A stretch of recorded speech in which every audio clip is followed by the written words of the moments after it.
ৰাস্তা নিদিয়ক এইবিলাক আপোনাৰ দৰে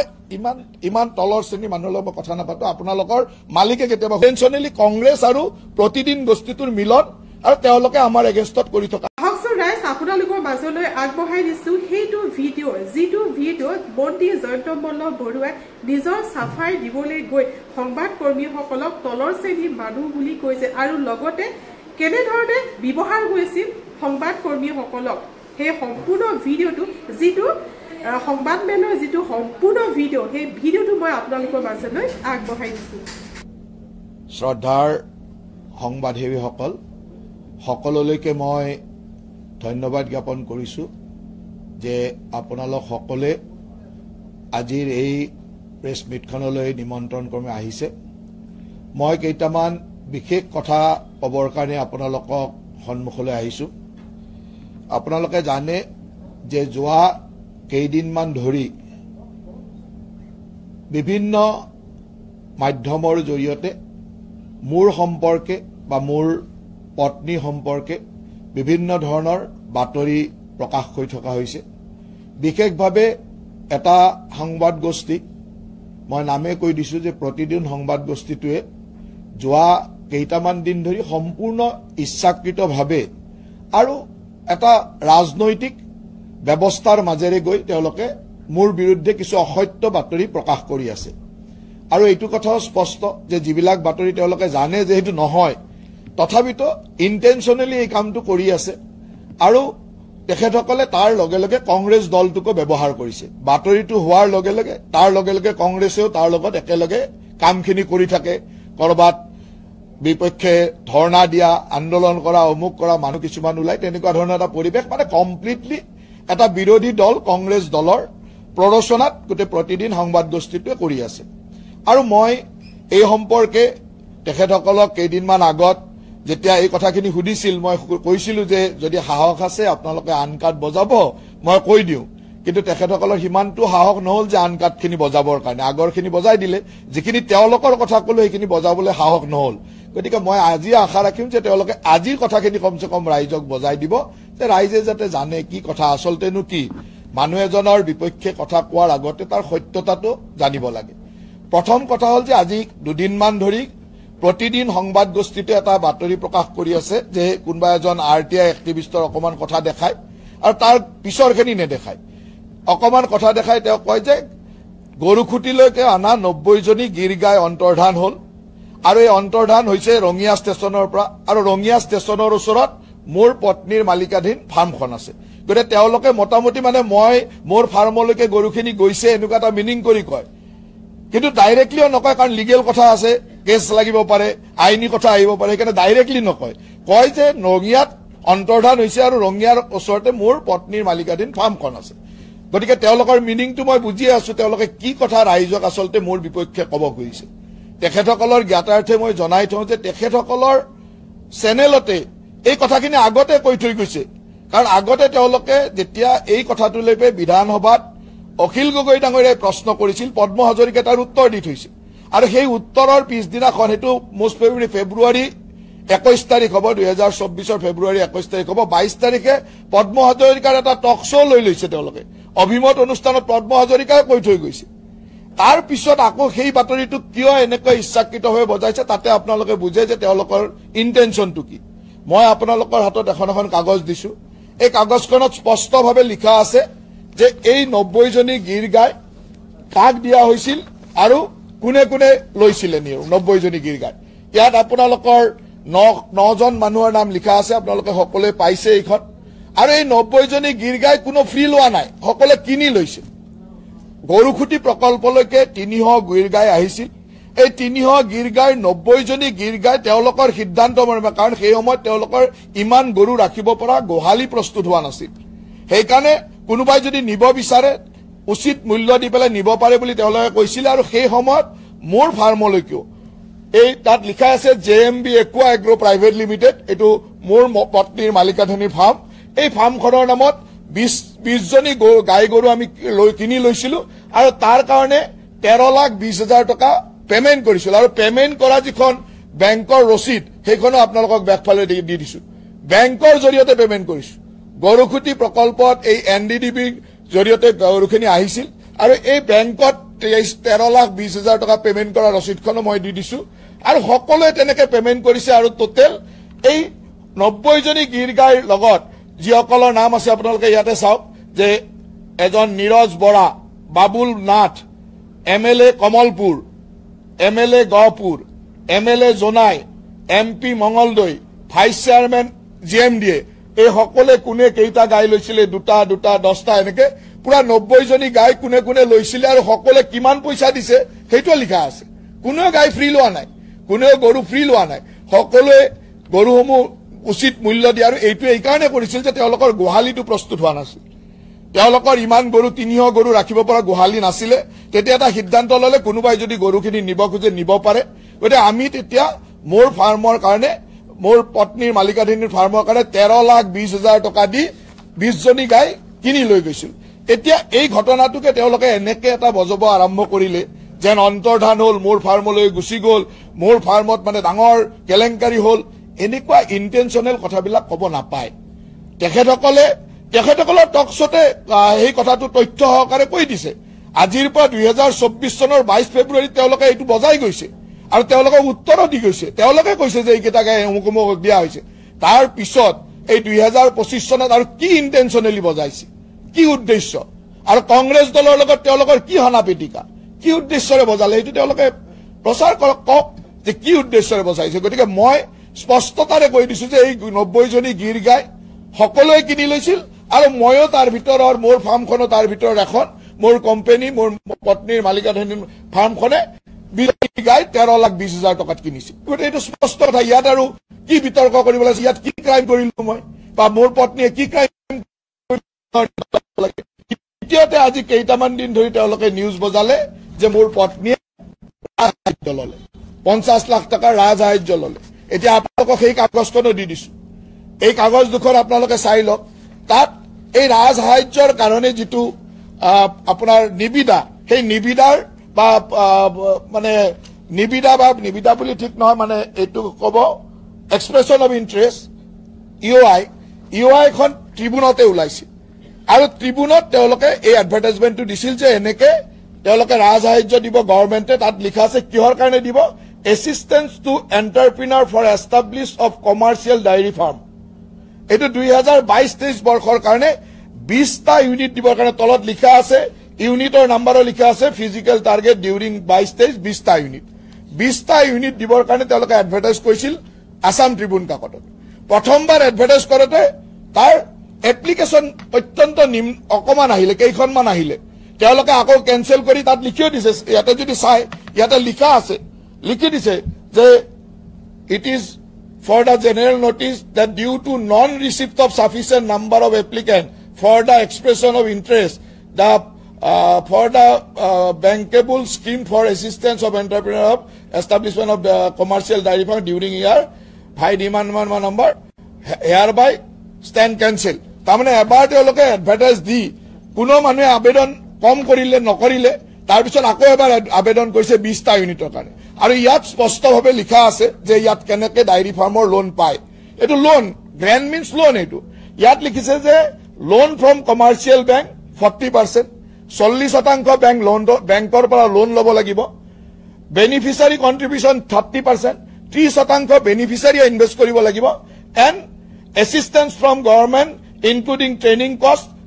30% আৰু ট্ৰেইনিং কষ্ট 30% গভৰ্ণমেন্টে দিব আৰু হেতুকে আমি সাবসিডি বুলি কওঁ এই যে গোটেই 1,64,88,000 এই স্কিমটো তেওঁলোকে একদম প্ৰপাৰ মডেল স্কিম হিচাপে এডভাৰটাইজ কৰিছিল এই এডভাৰটাইজ কৰোতে মোৰ পত্নীৰ মালিকাধীন যেটো কোম্পানী বা মোৰ পত্নীয়ে তাত আবেদন কৰিছিল এই আবেদন কৰোতে আটাইতকৈ ইন্টাৰেষ্টিং কথাটো হল যে বহুত মানুহে কৈছে আমি দুখিয়াৰ ভাত মাৰি ললে বেলেগ মানুহ দিব পাৰিলেহেঁতেন ইয়াতে ইউনিট আছিল 20টা আবেদন কৰিছিল 16খন এখন আবেদন কেনসেল কৰিলে 20 জনক দিবৰ কাৰণে 20 জন মানুহ আবেদনে নকৰিলে 15 জন মানুহ আৰু আপোনালোকে শুনি আচৰিত হ'ব যে এইটো লবৰ কাৰণে তেতিয়া কৃষি মন্ত্ৰী আছিল অতুল বৰা ডাঙৰীয়া মই অতুল বৰা ডাঙৰীয়াক ক'ব লগাৰ কোনো প্ৰয়োজন নাছিল কিয় এই কাৰণে আছিল যে ইয়াত আবেদনে কৰিছে 16 জনে দিব ওলাইছে 20 জনক আৰু এজনে আবেদন কৰা এজনৰ কেনসেল হল তেওঁৰ কিবা ডকুমেন্ট শৰ্ট আছিল বাকি 15 জনক দিছে এই 15 জনৰ লিষ্টখন আপোনালোকে টিভিত অলৰেডি ওলাইছে মই লিষ্টখনো দি দিছো আৰু তাৰ আগত চালে হল আবেদনৰ তেওঁলোকে লিখিয়ে দিছে যে ইউনিট কেইটা আছিল তলত আপুনি যদি প্ৰথম এডভাৰটাইজমেন্টত চাই তাৰ তলতে লিখা আছে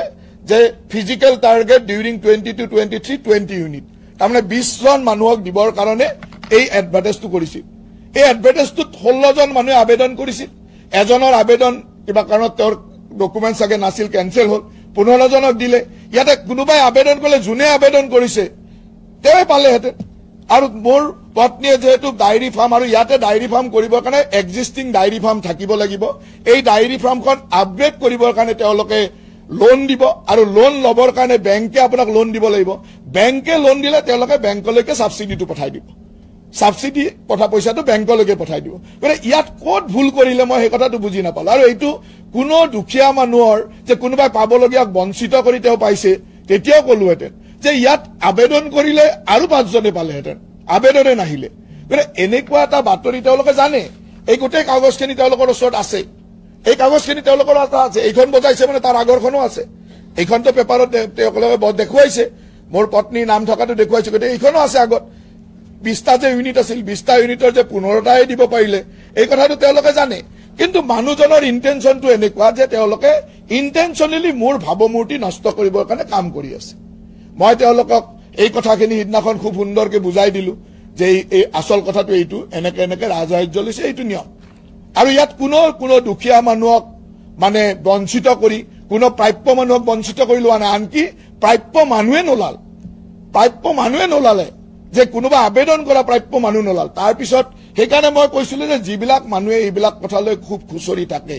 সেইবিলাক মানুহৰ ব্যক্তিগত জীৱন বা সামাজিক জীৱনবিলাকো মই হিদনাখন আনকাট বজাবলৈ কৈছিলো যে আনকাট বজাওক যে আপোনালোকৰ যদি সাহস আছে বজাওক যিজন মানুহে মই তাত লিখি দিছিলো যে চালনীয়ে বেজি খায় গাত ফুটা আছে বুলি চালনীৰ গোটেই দেহটোতে ফুটা থাকে এইটো তেওঁ দেখা নাপায়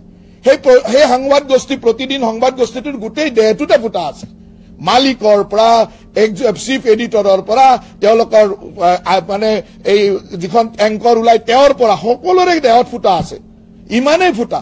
আৰু মইতো দায়িত্ব সহকাৰে ক'ব পাৰো যে যিদিনাখনৰ পৰা বিজেপি দলত যোগদান কৰিছো সেইদিনাখনৰ পৰা কোনো ধৰণৰ বেয়া কাম কৰাৰ নজিৰ কোনো দেখুৱাব নোৱাৰে কোনো তথ্য দিব নোৱাৰে কংগ্ৰেছ দলত যেতিয়া আছিলো তেতিয়া কংগ্ৰেছ দলৰ কাৰণে কিছুমান এনেকুৱা কাম কৰিছিলো যিবিলাক কামে আজিও আমাক টানি থাকে কংগ্ৰেছ দলে তাৰ দায়িত্ব ল'ব লাগিব আমি কংগ্ৰেছ দলত যেতিয়া আছিলো যুৱ কংগ্ৰেছ কৰিছিলো তেতিয়া বহুত এনেকুৱা কামক আমাক জড়িত কৰা হৈছিল যিবিলাকৰ দায়িত্ব কিন্তু কংগ্ৰেছ দলে ল'ব লাগিব কাৰণ কংগ্ৰেছ দলত থকাৰ কাৰণে এইবিলাক কৰিব লগা হৈছিল বিজেপি দলত আহাৰ দিনাখনৰ পৰা 2015 চনৰ পৰা 10 বছৰ হ'ল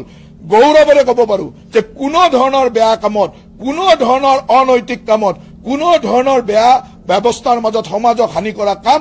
ৰাষ্ট্ৰ হানি কৰা কাম এটাও কৰা নাই আৰু ভৱিষ্যতেও নকৰো আৰু সেই কাৰণে ইমান সগৌৰৱে নিজৰ কথাখিনি কোৱাৰ স্পষ্টতা আছে ক'ব পাৰো কৈছো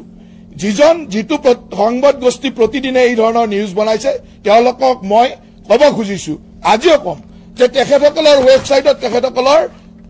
সত্তাধিকাৰী তেওঁৰ নিজৰ এটা ডাটা উঠাই থৈছে আপোনালোকে নেটত চালে পাব সত্তাধিকাৰী লিখি থৈছে যে তেওঁ কি লিখিছে Jayanta Barua proudly introduced himself as a great grandson of legendary Hemchandra Barua তাৰমানে তেওঁ পৰিণাতি legendary হেমচন্দ্ৰ বৰুৱাৰ গ্ৰেট গ্ৰেণ্ডসন বুলি তেওঁ গৌৰৱ অনুভৱ কৰে কিন্তু তেখেতে প্ৰমাণ কৰি দেখাওক যে জয়ন্ত বৰুৱা আমাৰ সকলোৰে শ্ৰদ্ধাৰ অসমৰ ভাষাৰ জনক হেমককৰ অভিধানৰ প্ৰণেতা হেমচন্দ্ৰ বৰুৱাৰ তেওঁ কি হয় তেওঁ গ্ৰেট গ্ৰেণ্ডসন হয় নেকি পৰিণাতি হয় নেকি মই কৈছো যে তেওঁ কোনো পৰিণাতি নহয় গোটেই অসমক আভুৱা ভৰি গোটেই মানুহক আভুৱা ভৰি তেওঁ পৰিণাতি বুলি কৈ তেওঁৰ গোটেই বজাৰখন সমাজৰ লগত চলাই আছে তেওঁ গ্ৰেট গ্ৰেণ্ডসন তেওঁ পৰিণাতি হেমচন্দ্ৰ বৰুৱা কিমান শ্ৰদ্ধাৰ মানুহ অসমৰ জাতীয় জীৱনৰ অসমৰ সাহিত্যৰ এনেকুৱা এজন শ্ৰদ্ধাশীল ব্যক্তি সেইজন ব্যক্তিৰ পৰিণাতি নাম লৈ ইমান বেয়া কাম কৰি পৰিণাতিৰ নাম লৈ থকাটো আচলতে অসমীয়া জাতিৰ কাৰণে লজ্জাজনক মই তথ্য সহকাৰে মই কৈছো যে হেমচন্দ্ৰ বৰুৱাৰ কোনো পৰিণাতি নাই কোনো বায়োলজিক্যাল পৰিণাতি গ্ৰেট গ্ৰেণ্ডসন নাই গতিকে তেওঁ কোনো বায়োলজিক্যাল গ্ৰেট গ্ৰেণ্ডসন নহয় গতিকে এনেকুৱা এটা ইমান যাৰ জীৱনৰ পৰিচয়টোৱে ভুৱাৰে আৰম্ভ হৈছে যাৰ জীৱনৰ পৰিচয়টো, যাৰ আইডেণ্টিটি, মোৰ যদি পৰিচয়টোৱে ভুৱাৰে আৰম্ভ হয় তেতিয়াহ'লে সেই মানুহজন কিমান বেয়া হ'ব পাৰে। এতিয়া মই গৌৰৱেৰে কওঁ যে মই চান্দকুচীয়া মল্লভোজৰ বৰুৱা, নলবাৰীৰ চান্দকুচীয়া মল্লভোজৰ বৰুৱা বংশৰ ল'ৰা, মোৰ বংশক লৈ গৌৰৱ কৰোঁ। এইটো মই বংশৰ হয় কাৰণে গৌৰৱ কৰিব পাৰোঁ। তেওঁ কৈছে যে পণ্ডিত মানে আমাৰ শ্ৰদ্ধাৰ সকলোৰে শ্ৰদ্ধেয় ভাষাৰ আমাৰ হেমকোষৰ প্ৰণেতা হেমচন্দ্ৰ বৰুৱাৰ তেওঁ পৰিণাতি। তেওঁতো নহয় পৰিণাতি। কিয় অসমৰ ৰাইজক এনেকুৱা আভুৱা ভৰিছে? কিহৰ কাৰণে তেওঁ অসমৰ ৰাইজক ইমান ডাঙৰ মিছা কথা কৈছে? অকল সেইটোৱে মিছা কথা নহয়, তেওঁৰ মিছা কথা ইমান, আপোনালোকে আগতে সংবাদ মাধ্যমত বহুতে পাইছিল চাগে, সোণাপুৰত ট্ৰাইবেল বেল্টত ট্ৰাইবেল বুলি দেখুৱাই মাটি কিনিব গৈছিল, হাইকোৰ্টৰ ৰসত পৰিছিল, মনত আছে চাগে আপোনালোকৰ। ট্ৰাইবেল বেল্টত মানুহে নিজকে অনুসূচিত জনজাতি বুলি কৈ ট্ৰাইবেল বেল্টত মাটি কিনিব যোৱা মানুহজন কিমান অধম হ'ব পাৰে, মই এইটো শব্দ কৈছো, কিমান অধম হ'ব পাৰে। সেইজন মানুহে আকৌ আমাক নীতি শিক্ষা শিকাব নেকি? কওকচোন, সেইজন মানুহে মোক নীতি শিক্ষা শিকাব নেকি? তেওঁ হ'ল স্বত্বাধিকাৰী। গতিকে তেওঁৰ চেনেলত কি বজিছে এইবিলাক আপোনালোকেও বজাই দেখুৱাব যে তেওঁ যেনেকে আমাৰ সন্মুখত বুমটো পঠাই দি সোধে যে আপোনাৰ পত্নীয়ে ৰাজআৰ্য হৈছে, আপোনালোকে তেওঁৰ ওচৰত বুমটো পঠাই দি সুধিব যে আপুনি হেমচন্দ্ৰ বৰুৱাৰ পৰিণাতি হয় নেকি? সুধক হেমচন্দ্ৰ বৰুৱাৰ পৰিণাতি হয় নে নহয়, তেওঁ উত্তৰ দিয়ক অসমৰ ৰাইজক। ইমান দিনটো একেবাৰে প্ৰধানমন্ত্ৰীৰ ওচৰলৈ গৈ বেইলি সংস্কৰণ কৰি দেখুৱাই দিয়ে, এনেকুৱা এটা দেখুৱালে যে তেওঁহে তেওঁৰ বালিকাধীন, তেওঁহে তেওঁৰ অথৰিটি নহয়, মানে তেওঁৰ মানে হেৰিটো তেওঁৰ ওচৰতে আছে, তেওঁতো পৰিণাতি নহয়। গতিকে তেনেকুৱা আভুৱা ভৰা মিছা কথা কোৱা মানুহ এজন কিমান বেয়া হ'ব পাৰে, সমাজ জীৱনৰ কাৰণে কিমান কুলুষিত হ'ব পাৰে, সেই কথাটো আপোনালোকে জানিব লাগে। আৰু মই জানিবৰ কাৰণে কথাটো কৈছো, মোৰ এইবিলাক কোৱাৰ ইণ্টেনশ্যন নাছিল। কিয়? আমি ৰাজনীতি কৰা মানুহ, আমি যেতিয়া চৰকাৰী কামত থাকো আমাক কেতিয়াবা সমালোচনা কৰক, আমাৰ ক'বলগীয়া একো নাই। এটা মোৰ পত্নীয়ে কিবা ব্যৱসায় কৰিছে, সেই ব্যৱসায়লৈকে, মোৰ পত্নীৰ ব্যৱসায়লৈকে যেতিয়া যাব তেওঁলোকৰ তেতিয়া সঁচা কথাবিলাক উন্মোচন কৰিব লগা হয়। মোৰ ল'ৰা ছোৱালীলৈকে যেতিয়া যাব তেতিয়া তেওঁলোকৰ সঁচা কথাবিলাক উন্মোচন কৰিব লগা হয়। আৰু সেইকাৰণে মই কৈছো, মোৰ ইমান দিন আমাৰ লগত মোৰ বহুত নিউজ বজায়, মই কেতিয়াও নকওঁ, নিউজ বজায় অধিকাৰ আছে, প্ৰত্যেকটো সংবাদ মাধ্যমৰ অধিকাৰ আছে। সংবাদ মাধ্যমে মোৰ ভাল বজাব, কেতিয়াবা বেয়া বজাব, ভাল বজালে প্ৰশংসা কৰো, বেয়া বজালেও বেয়া নাপাওঁ, ঠিক আছে বজাব, আমি তাৰ পৰা সংশোধন ল'ম, কিবা ভাল কাম কৰিম। কিন্তু সকলোৱে জানে যে মোৰ পত্নীয়ে তাত এখন ফাৰ্ম কৰিছে, কোনো অনিয়ম কৰি তাৰ ফাৰ্মত ৰাজসাহায্য বা হেৰি লোৱা নাই, বেংকৰ লোন লৈছে, লোন লৈ তাত ছাবচিডি পাইছে। তাৰপিছত তেওঁ তাৰ আগতেও এপেক্স বেংকৰ লোন লৈছিলে, তাৰ আগতেও ফাৰ্মখন এষ্টাব্লিছ কৰাৰ সময়ত এপেক্স বেংকৰ লোন লৈছিলে, তেতিয়াও নেটফিৰ পৰা ছাবচিডি পাইছে। এগ্ৰিকালচাৰ, ভেটেনেৰী, ফিচাৰী এইবিলাকত যদি লোন লৈ ছাবচিডি পায়, এইটো নিয়ম। এগ্ৰিকালচাৰ, ভেটেনেৰী, ফিচাৰী এইবিলাকৰ চেক্টৰত ইভিন মই সিদিনাখনো কৈছো যে আমি এতিয়া ইণ্ডাষ্ট্ৰী বনাই আছো, ইণ্ডাষ্ট্ৰীবিলাকত আমি 30% কেপিটেল ছাবচিডি নিদিওঁ নেকি? কোনোবা এখন হোটেল বনালে 5 কোটি টকা ইনভেষ্ট কৰি হোটেল বনালে 30% কেপিটেল ছাবচিডি আমাৰ পৰা চৰকাৰৰ পৰা লৈ যায়,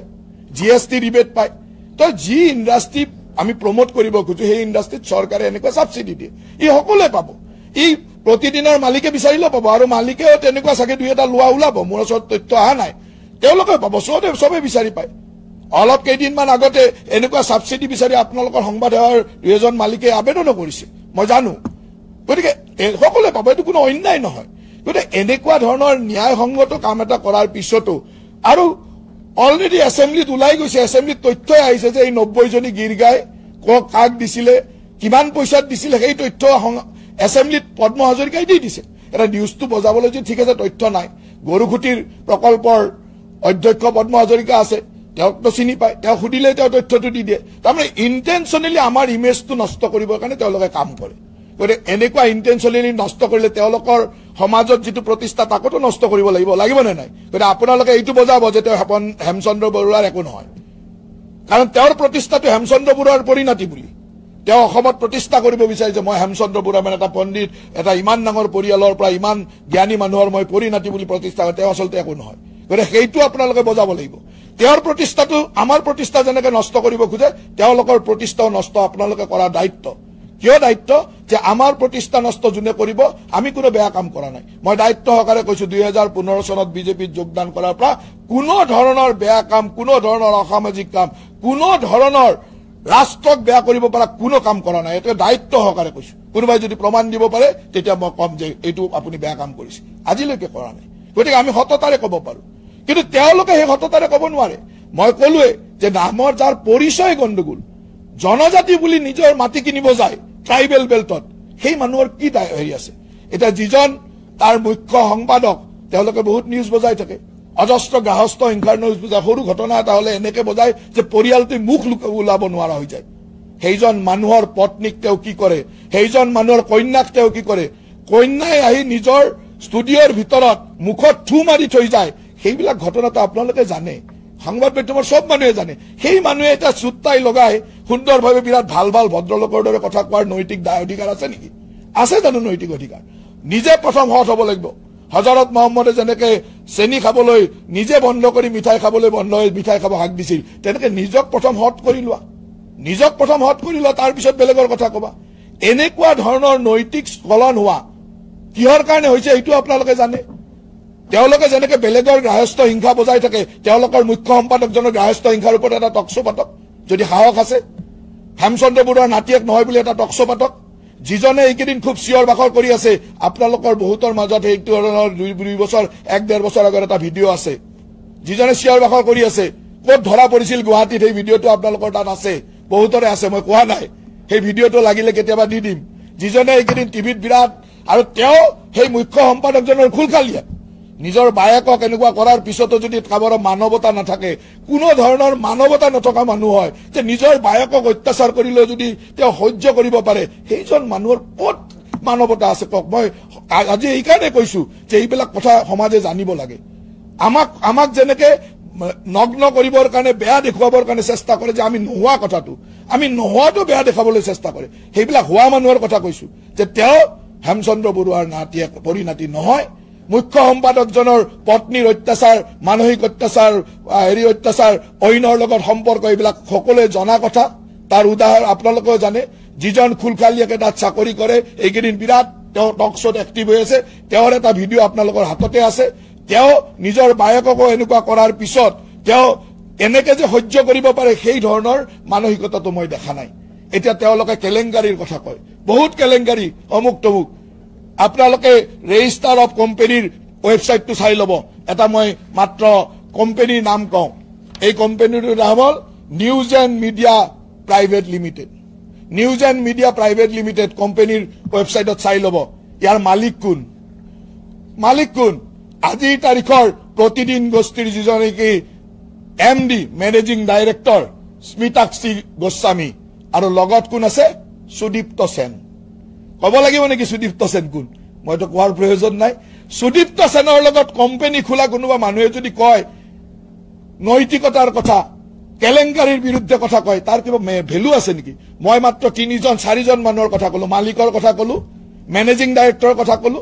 মুখ্য সম্পাদকৰ কথা কলো এই যিজন সাংবাদিক বৰ ধৰপৰাই আছে টিভিত এইকেইদিন ওলাই আছে তেওঁৰ কথা কলো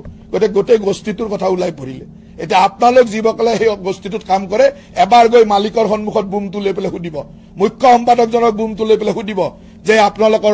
ওপৰত এইটো অভিযোগ জয়ন্ত মল্লবৰুৱাই আনিছে যদি আনিছে এই কথাটো সত্য নে মিছা যেনেকৈ আমাৰ ওপৰত এজন অৰ্ধ শিক্ষিত মানুহ যিজন মানুহে জীৱনত ফৰ্মেলি মেট্ৰিক পাছে কৰিব নোৱাৰিলে এই অভিযোগটো প্ৰথম কোনে আনিছিল ৰাজীৱ বৰ্মনত কোনে আনিছিল মোৰ সমষ্টিৰ প্ৰাক্তন বিধায়কজনে হয় নে নহয় তেওঁতো মোৰ ৰাজনৈতিক হত্ৰা আনিব কিবা তেওঁৰ শিক্ষা দীক্ষা কিমান ফৰ্মেলি মেট্ৰিক পাছ কৰিব নালাগে গতিকে ইংৰাজীৰ এই কাগজবিলাক বুজি নাপাবই তেওঁক কোনোবাই ক'লে ইমান তথ্যটো কেনেকে পায় কি পায় সেইটো বুজি নাপাব নপোৱাটো স্বাভাৱিক তেওঁ ফৰ্মেলি মেট্ৰিক পাছ কৰিব নোৱাৰিলে ফৰ্মেল এডুকেশ্যনত মেট্ৰিক পাছ নহয় ইকুইভেলেণ্ট এডুকেশ্যনত মেট্ৰিক পাছ কৰে যে কিছুমান মানুহে সেই ইকুইভেলেণ্ট এডুকেশ্যনত মেট্ৰিক পাছ কৰিছিল মই প্ৰথম দিনাই কৈছো তেনেকুৱা এজন মানুহে আনিলে অভিযোগ আপোনালোকে তাক লৈ নিউজ বনালে মই একো বেয়া পোৱা নাই মই তাৰ স্পষ্টীকৰণ দিলো স্পষ্টীকৰণ দিয়াৰ পিছতে এনেকুৱা হ'ল যে মই জলৈকে যাওঁ প্ৰতিদিনৰ সাংবাদিকসকলে 5 দিন ধৰি মই যতে যাওঁ সমাজক বেলেগ প্ৰগ্ৰামত গৈছো গভৰ্ণমেণ্ট প্ৰগ্ৰামত গৈছো পাৰ্টি প্ৰগ্ৰামত অকল সেইটোৱে সুধে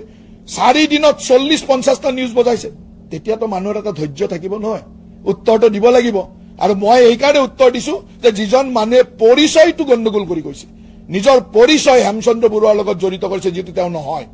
সেই উত্তৰ মই দিছো এতিয়া তেনেকুৱা এজন অৰ্ধ শিক্ষিত শিক্ষা দীক্ষা নথকা মানুহে ক'লে কথাখিনি ক'লে তেওঁতো বুজি নাপাব যে সাবসিডি কেনেকে পায় 40% বেংকৰ লোন 30% মানে হেৰি নিজৰ ইনভেষ্টমেন্ট তেওঁক এনেকুৱা ক'লে যেন মই যেন কাৰোবাক ডিপ্ৰাইভ কৰি ললো আজি তো মই কৈ দিলো যে ডিপ্ৰাইভ কৰি লৈছো নে 5জনে নাপালে দিবলৈ ৰৈ গ'ল সেই ধৰণে তেওঁলোকক বজালে এতিয়া তেওঁ বজাই আছে কাৰণ তেওঁ বুজি নোপোৱাটো স্বাভাৱিক তেওঁ কৈ আছে যে তেওঁ মোৰ এফিডেভিটত 11 চনত অমুক আছিল 14ত অমুক আছিল এনেকুৱা ধৰণৰ কথাবিলাক কৈ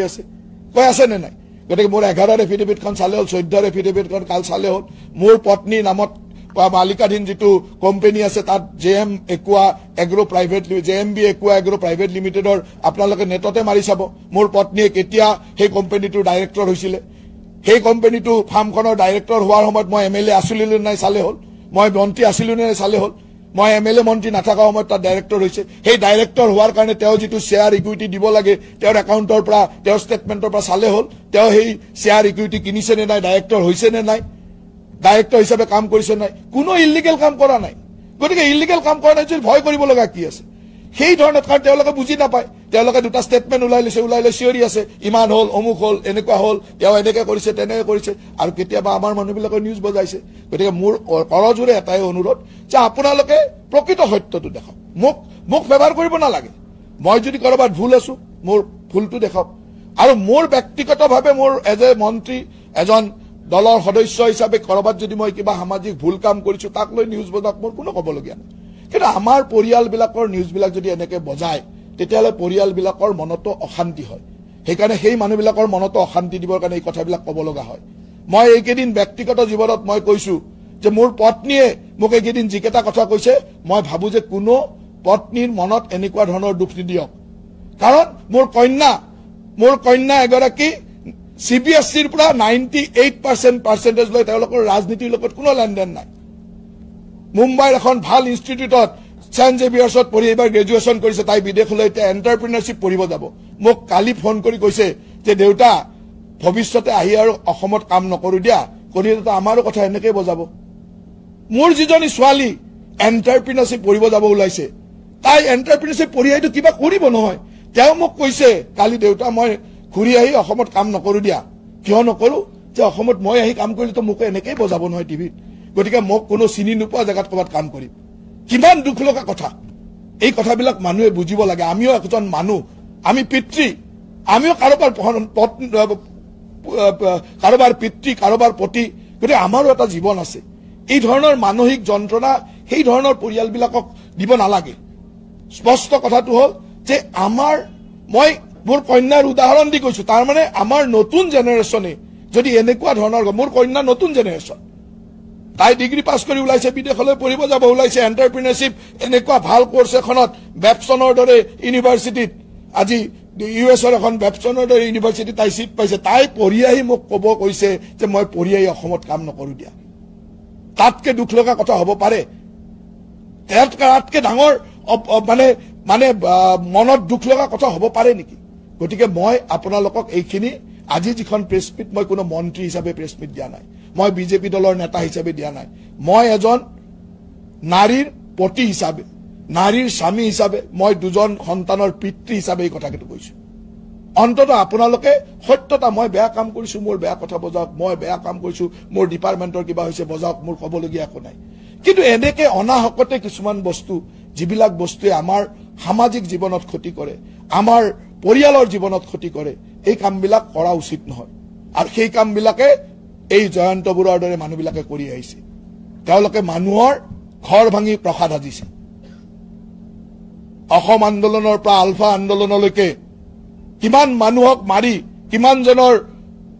মানে হেৰিত গৈ তেওঁলোকে সৌধ সাজিছে সেইবিলাক কথা অসমৰ ৰাইজে জানে গতিকে তেওঁলোকৰ সেই স্বভাৱবিলাক এতিয়া এৰক এতিয়া অসমখন এটা পৰিৱৰ্তনৰ দিশত গৈছে তেওঁলোকৰ কথা হ'ল যে হিমন্ত বিশ্ব শৰ্মা ডাঙৰীয়াৰ নেতৃত্বত যি বিকাশ আৰু উন্নতি হৈছে সেই বিকাশ আৰু উন্নতি তেওঁলোকৰ সহ্য নহয় তেওঁলোকক লাগে অসমত এখন ধৰ্ণাৰ অসম আন্দোলনৰ অসম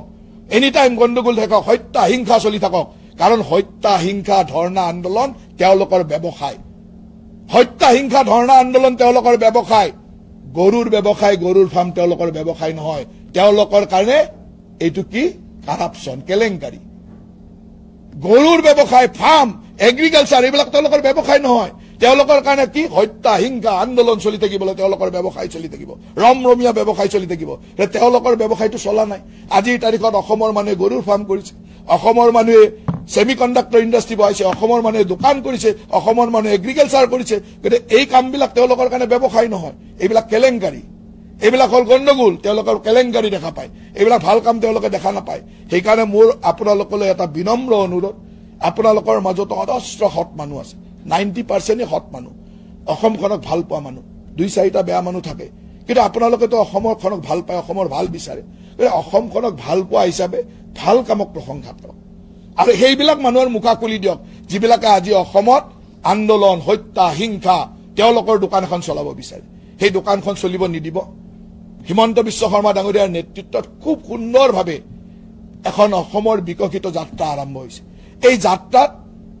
এই ধৰণৰ মানুহবিলাকে যাতে আৰু নষ্ট কৰি পেলাব নোৱাৰে, তাৰ কাৰণে মই এজন নাৰীৰ স্বামী হিচাপে, 2টা সন্তানৰ পিতৃ হিচাপে মই সুন্দৰভাৱে আপোনালোকক সবিনয় অনুৰোধ কৰিছো। আৰু মই ভাবো যে ইয়াৰ মাজতো কিছুমান মানুহে তাৰে এখন কাটি অমুকটো কলে তমুকটো কলে এটা উল্টা কথা ওলাই আৰু বজাব পাৰে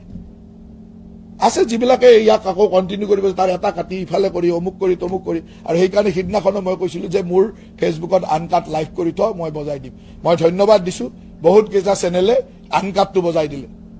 আনকাটটো বজাই দিয়াৰ লগে অসমৰ ৰাইজে গম পালে যে আচলতে তেওঁ হেমচন্দ্ৰ বৰুৱাৰ কি। আজিতো মই স্পষ্টভাৱে আজিও আপোনালোকে এইখিনি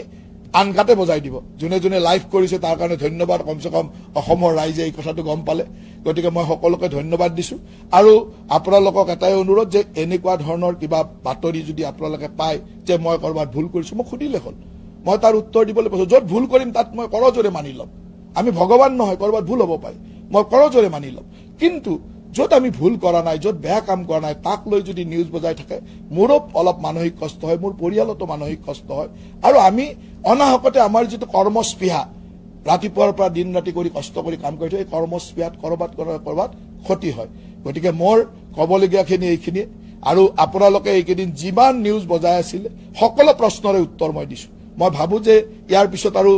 মই কিবা উত্তৰ দিবলগীয়া নাই। আপোনালোকৰ গোটেইখিনি কথাই মই সুন্দৰভাৱে কৈ দিছো। মোৰ আশা যে আপোনালোকে এই গোটেইখিনি কথা অসমৰ ৰাইজক দেখুৱাই দিব। অসমৰ ৰাইজে বিচাৰ কৰিব মই শুদ্ধ নে ভুল, অসমৰ ৰাইজে তাৰ সিদ্ধান্ত ল'ব। অসমৰ ৰাইজক মই জনাবৰ যিটো দায়িত্ব, সেই দায়িত্বটো পালন কৰি এই সংবাদ মেলৰ জৰিয়তে আপোনালোকক কথাখিনি জনালো। আৰু আপোনালোক সকলোকে ইয়ালৈ অহাৰ কাৰণে মই ধন্যবাদ জ্ঞাপন কৰিলো।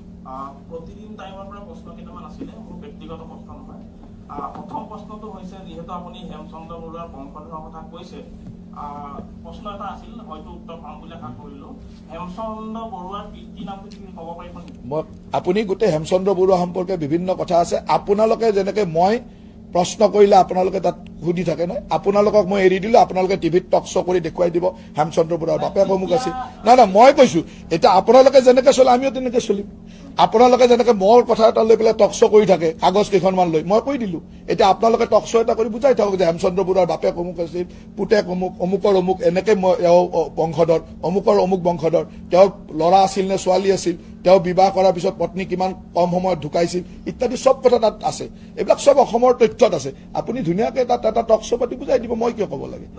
নাই মই নকওঁ, আপোনালোকে মোক ট্ৰেপত আনিব চেষ্টা, মই নকওঁ। আপোনালোকে তই বঢ়িয়া আছে এটা টক শ্ব' পাতি বুজাই দিয়ক অসমৰ ৰাইজক।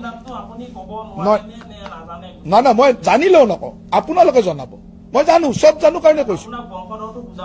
বংশধৰটো আপোনালোকে এখন আমাৰ যেনেকে পুৰখীনামা থাকে, মোৰো পৰিয়ালৰ পুৰখীনামা আছে, মোৰ দেউতা অমুক, মোৰ ককা অমুক, মোৰ আজো ককা অমুক, মোৰ অমুক ককা অমুক, এনেকে পুৰখীনামা থাকে। সেই পুৰখীনামাখনো তেওঁৰ আছে। তেওঁৰ পুৰখীনামাখন লৈ টক শ্ব' এটাত বহিলে হ'ল। এই সুনীত বোলাজন যে আছে, তেওঁক আৰু জয়ন্ত বৰুৱাক একেলগে বহাই দি তেওঁ এটা টক শ্ব' কৰিব যে অমুকৰ পুতেক অমুক, অমুকৰ পুতেক অমুক, অমুকৰ পুতেক অমুক। মই সুধিছো যে তেওঁ নাই তেওঁৰ পৰিণতি হয় নে নহয়, বায়লজিকেল গ্ৰেড গ্ৰেণ্ডছন হয় নে নহয়, উত্তৰটো দিয়ক। এটাই প্ৰশ্ন, মোৰ প্ৰশ্ন এটাই যে তেওঁৰ বায়লজিকেল গ্ৰেড গ্ৰেণ্ডছন হয় নে নহয় উত্তৰ দিয়ক। আপোনালোকৰ সম্পাদকজনে পত্নী নিৰ্যাতন কৰে নে নাই উত্তৰ দিয়ক। আৰু আপোনালোকৰ এই যে MD গৰাকীয়ে এই কোম্পানীটো খুলিছিল নে উত্তৰ দিয়ক। 3টা প্ৰশ্ন কৰিলো, উত্তৰটো আপোনালোকে টিভিত দি থাকিব, মই দিবলৈ নাই। মোক ক'ব নালাগে, টিভিত ক'ব। আপোনাৰ কথা মই নুশুনো, মই জানো। টিভিত দিব, টিভিত দিব, টিভিত দিব।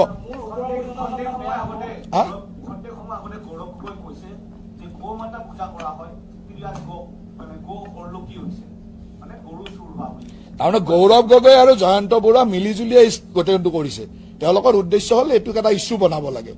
যিটোৰ প্ৰশ্নৰ উত্তৰ সংসদত বিধানসভাৰ ভিতৰত সদনত বিধানসভাৰ ভিতৰত পদ্ম হাজৰিকাই দি থৈছে এই যে 90টা গৰু ক'ত দিছিলে, কিমান পইচা পাইছে, কিমান দামত দিছে, NDDBক তেওঁলোকে যে চেক দিছিলে, নেশ্যনেল ডেইৰী ডেভেলপমেণ্ট বৰ্ডৰ পৰা এই গৰুখিনি আহিছিল তাৰ গোটেই তথ্য দি থৈছে, বিধানসভাতে দি থোৱা আছে, চবেই জানে। তাৰ পিছতে এই কথাখিনি কোৱা মানে এইটো ইণ্টেনশ্যনেলি কংগ্ৰেছ আৰু প্ৰতিদিন বস্তুটোৰ মিলন আৰু তেওঁলোকে আমাৰ এগেইনষ্টত কৰি থকা এটা কনস্পিৰেচি, সিমানেই। মই তথ্যই দিলো দেখোন, এইখন কাগজ নিদিলো জানো? এইখন কাগজত 90জনী গৰু ক'ত কোনে লৈছিলে ইয়াত সকলোৰে নাম আছে, আপোনালোকে নামকেইটা চালে হ'ল, গোটেইকেইটা দিলো নে নাই তথ্য? ইয়াতে কাৰ কাৰ নাম আছে? Vice chairman GMDA, MP Mangaldoi, MLA Jonai, MLA Gohpur, MLA Kamalpur, Babul Nath, Niraj Bora, JMB aqua agro private limited নাম আছে। 90টা গৰু কাক ক'ত দিছিল লিখা আছে।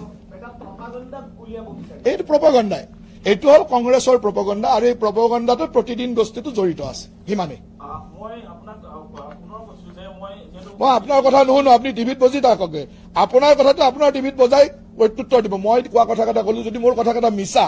আপোনাৰ টিভিত দেখুৱাবলৈ সাহস লাগিব, কাৰণ সিদিনাখন আপুনি ক'লে আনকাট দেখাবলৈ সাহস নহ'ল। কৈ গৈছিল তো আপুনি আছিল এইজন,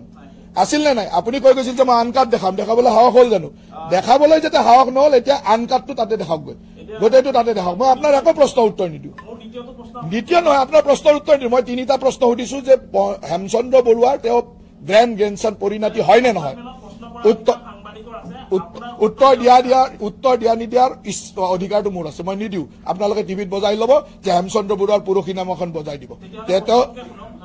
নালাগে। আপোনাৰ প্ৰশ্ন ইয়াত সুধিবলৈ আপুনি এখন প্ৰেছ মিট পাতি কৈ দিব। আপোনাৰ প্ৰশ্ন কোনে শুনিব? আপুনি প্ৰেছ মিট কৈ দিব, কাৰণ আপোনালোকে আনকাট বজোৱাৰ সাহস নথকা মানুহৰ মই নেদেখাওঁ। সেইদিনাখন যদি আনকাটটো বজালেহেঁতেন, নাই মই এইটো কৈছো, আনকাট বজোৱাৰ সাহস থাকিলে আপোনাক দেখুৱাই দিলোহেঁতেন। আনকাট বজাবলৈ আপুনি সিদিনাখন কৈ গৈছিলে আনকাট বজাম বুলি, বজালে জানো? একো আপুনি এখন আবেদন দিব মোক, এখন কোম্পানীৰ যেতিয়া ফাৰ্ম থাকে, ব্যক্তিগত মালিকাধীন ফাৰ্মত গ'লে মোক এখন আবেদন দিব, মই অনুমতি দি দিম যে যাব, আপুনি যাবগে। তাতে মোৰ ষ্টাফে থাকে, ষ্টাফে পাৰ্মিশ্যন দিব পাৰে নেকি? কাৰণ আপোনালোকে গৈ কিবা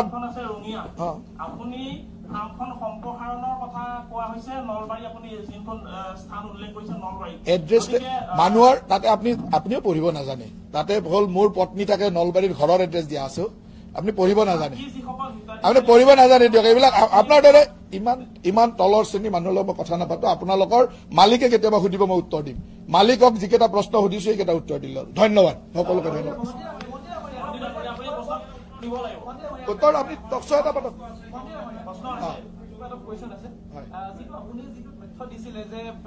ইয়াত যিবোৰ গৰু চাবচিডিৰ কাৰণে যিটো এডভাৰটাইজ দিয়া হৈছিল বুলি কৈছে, 20জনক দিব বুলি কৈছিলে, 16জনে এপ্লাই কৰিছিলে, 15জনক দিয়া হ'ল। তাৰ কাৰণে এডভাৰটাইজ দিয়া হৈছিল পেপাৰৰ জৰিয়তে। আপোনালোক যিহেতু জনপ্ৰতিনিধি, আপুনি এজন বিধায়ক, এজন মন্ত্ৰীও, এই বিষয়টো যেতিয়া পেপাৰত দিছিল সকলোৱে পেপাৰ হয়তো পঢ়িব, এই বিষয়টো সমষ্টিৰ মানুহৰ সৈতে কেতিয়াবা আলোচনা কৰিছে? মোৰ নলবাৰী সমষ্টিৰ 2-3জনে পাইছে। মানে ইয়াতে নোৱাৰে কিয়? অসমত এনেকুৱা ফাৰ্ম খুব কম আছে। মানে ইয়াত যিকেইটা ক্ৰাইটেৰিয়া দিছে, এইটো হ'ল চলি থকা ফাৰ্ম, 200 লিটাৰৰ ওপৰত গাখীৰ হ'ব লাগিব, তেওঁলোকে এক্সটেনশ্যনৰ কাৰণে সুবিধা পাব, তেওঁলোকৰ ইনকাম টেক্সৰ ফাইলত যিটো বিচাৰিছে বা যি ধৰণৰ ক্ৰাইটেৰিয়া বিচাৰিছে, সিমান ক্ৰাইটেৰিয়া থকা ফাৰ্ম অসমত খুব কম আছে, এই ডায়েৰী ফাৰ্ম। সেইকাৰণে নোৱাৰে। মোৰ তাত যিকেইজনৰ ক্ৰাইটেৰিয়া আছিল, মোৰ তাত 2জন মানে পাইছে। তেওঁলোকে ইণ্টাৰভিউ তেওঁ কৈয়ে দিছে, মোৰ তাত পোৱাজনে টিভিত ইণ্টাৰভিউ দিছে যে তেওঁ কেনেকৈ পাইছিলে, কি পাইছিলে। ইয়াত ইমান ক্ৰাইটেৰিয়াটো ফুলফিল কৰিব নোৱাৰে, সেইটোৱে কথা। আজি মই বেলেগ কথা নকওঁ, কাৰণ এইটোত আপোনালোকে এইটো ডাইলুট কৰি পেলাব, সেইকাৰণে মই আজি এইখিনিয়ে ক'লো। মইতো আপোনালোকৰ টিক্সত মই আহিব খোজা নাই, আপোনালোকে এইখিনি বজাই দিয়ক। ধন্যবাদ।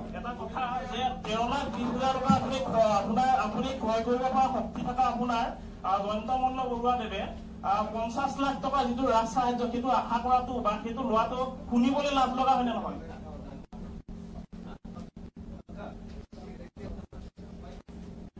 ভিডিঅ'টো এইখিনি আছিল, এইখিনিকে মই আপোনালোকৰ মাজলৈ আগবঢ়ালো। ভিডিঅ'টো চাই যদি ভাল লাগিলে চেনেলটো ছাবস্ক্ৰাইব কৰি ৰাখিব, আগলৈ এনেকুৱা ধৰণৰ ভিডিঅ'সমূহ চাবৰ বাবে। আজি এই ভিডিঅ'টো এটা সামৰণি মাৰিছো। আজিলৈ বাই বাই।